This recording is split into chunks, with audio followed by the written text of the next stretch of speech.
Se você é mulher e ainda tem dificuldade em compreender o teu ciclo menstrual, não pule, porque este vídeo é para ti. Antes de começares a compreender o ciclo menstrual, você precisa começar por entender o que é um ciclo menstrual. O ciclo menstrual é o intervalo de tempo entre o primeiro dia da menstruação e o último dia antes da menstruação seguinte. Ele dura em média 28 dias, mas pode variar entre 21 e 35 dias. O ciclo menstrual é dividido em 3 fases. A primeira fase chama-se fase folicular. Inicia com a menstruação e dura entre 5 a 12 dias. Nesta fase, o cérebro aumenta a produção do hormônio folículo estimulante. No laboratório chamamos de FSH. É este o hormônio responsável por levar os ovários a amadurecer seus óvulos. O ovário começa a liberar maior quantidade de estrogênio, tornando o revestimento do útero pronto para uma possível gravidez. A segunda fase chama-se fase ovulatória. A ovulação ocorre cerca de 14 dias após a menstruação. Nesta fase, um óvulo é liberado de um ovário. E a terceira fase chama-se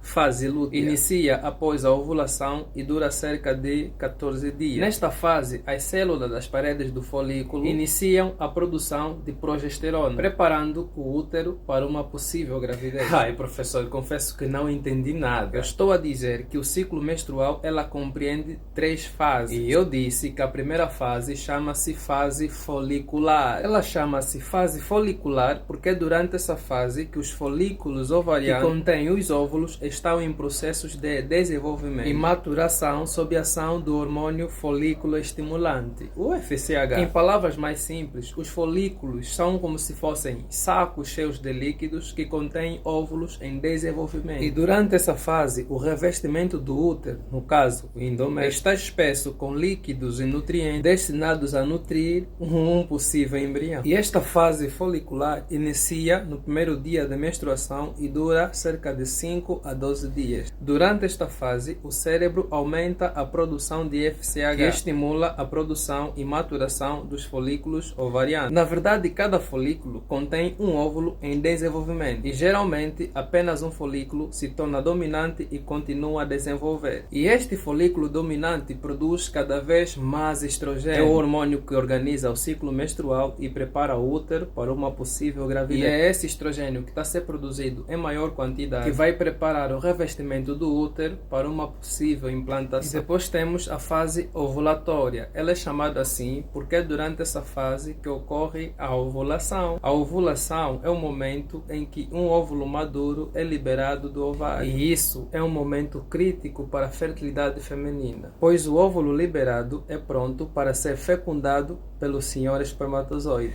Durante a fase ovulatória, o corpo começa a preparar o útero para uma possível gravidez. E isso é feito pela produção de hormônios como o estradiol e a progesterona, que estimulam o crescimento do endométrio, e é na verdade uma camada de tecido que reveste o útero. E esta camada é importante para a implantação do zigoto, claro, se a fertilização ocorrer. A ovulação é um processo muito complexo, que envolve a liberação do óvulo do ovário e sua subsequente viagem pelas trompas de Falópio. O óvulo tem uma vida média de 24 horas e os espermatozoides podem permanecer viáveis por até 5 dias no corpo feminino. Isso significa que a fertilidade é mais alta durante os 3 dias anteriores à ovulação e os 2 dias subsequentes. Claro. A fase ovulatória ela é muito curta, durando cerca de 16 a 32 horas. No entanto, o período fértil é mais longo, permitindo que as relações sexuais ocorram durante um período mais amplo. E a fase lútea é a terceira e a última fase do ciclo menstrual. É chamada assim porque é durante essa fase que o corpo lúteo, formado após a ovulação, produz quantidades cada vez maiores de progesterona. O nome lúteo vem do fato de que o corpo lúteo é responsável por produzir essa hormona, no caso,